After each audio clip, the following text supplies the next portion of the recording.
Episode के starting में रात का समय हो रहा होता है और हमें मसाओ का घर दिखाया जाता है। हम देखते हैं कि मसाओ एक किताब में एक डरावनी कहानी पढ़ रहा होता है। कहानी में माउंट कासुकाबे के बारे में बताया जाता है। आसपास के रहने वाले लोगों का मानना था कि माउंट कासुकाबे के आसपास एक बड़ा सा राक्षस राज करता है। इसी झूठ का पर्दाफाश करने के लिए 3 बच्चे उस मॉन्स्टर को ढूंढने के लिए निकल पड़ते हैं, मगर बीच रास्ते में फॉग के कारण उनका एक दोस्त उनसे बिछड़ जाता है। तभी वो एक इंसान की परछाई को फॉलो करने लगते हैं जो कि उन्हें उन्हीं का दोस्त लगता है, मगर पास आकर एहसास होता है कि वो किसी इंसान के परछाई से काफी ज्यादा बड़ा है। और यह कहानी सुनकर मसाओ तो आश्चर्यचकित रह जाता है। और कहानी में लिखा हुआ था कि उस दिन के बाद से उन बच्चों को आखिर कोई नहीं ढूंढ पाया। ये कहानी मसाओ को इतना डरा देती है कि मसाओ डर के मारे रोने लगता है। अगले दिन मसाओ अपने सारे दोस्तों को उसके घर बुलाता है ताकि वो उन्हें यही कहानी सुना सके, मगर हर किसी का मानना होता है कि मसाओ तो खुद ही इतना डरपोक है, आखिर वो दूसरों को कैसे डरा सकता है। मगर मसाओ बोलता है, तुम लोग ज्यादा मत बोलो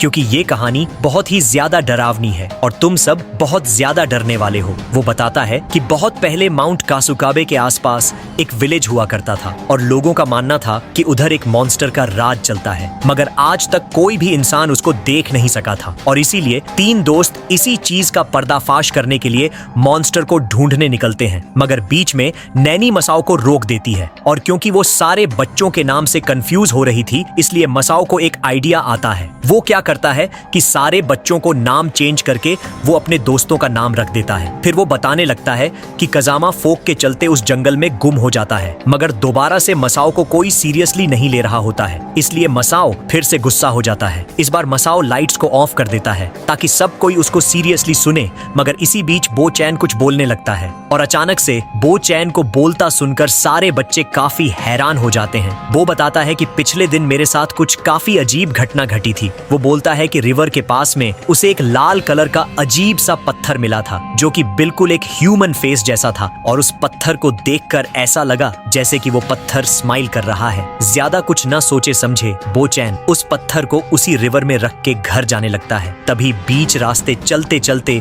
बो चैन को उसका पॉकेट काफी भारी फील होने लगता है और हाथ देने पर पता चलता है कि उसी के पॉकेट में वही लाल पत्थर रखा हुआ है। ये कहानी सुनकर तो मसाओ, नैनी, कजामा और शिनचैन डर के मारे कांप जाते हैं। फिर बो चैन कहता है कि अगले दिन मैं दोबारा से उसी रिवर के पास जाता हूँ उसी पत्थर को वापस रखने के लिए, और इस बार जब बो घर जा रहा होता है वो अपने पॉकेट्स में टाइटली हाथ देकर चलता है ताकि कैसे भी ना करके वो स्टोन उसके पॉकेट में ना आ जाए। मगर घर पहुंचकर बो चैन देखता है कि वो पत्थर उसी के बैकयार्ड में पड़ा हुआ है। हर किसी के पसीने छूटने लगते हैं क्योंकि ये कहानी काफी ज्यादा डरावनी हो रही है। फिर बो चैन बोलता है कि इधर से ये कहानी और भी ज्यादा डरावनी होने वाली है। बो चैन कहता है कि उस पत्थर पे गौर फरमाने पर उसे पता चलता है कि पिछले दिन के कंपैरिजन में इस पत्थर में काफी सारे चेंजेस आ चुके हैं। पत्थर में क्रैक्स पिछले दिन से काफी डिफरेंट है और उसमें एक एंग्री फेस बना हुआ है। अगले दिन बो चैन दोबारा से उस पत्थर को रिवर में वापस रखने के लिए जाता है, मगर रिवर पहुंचकर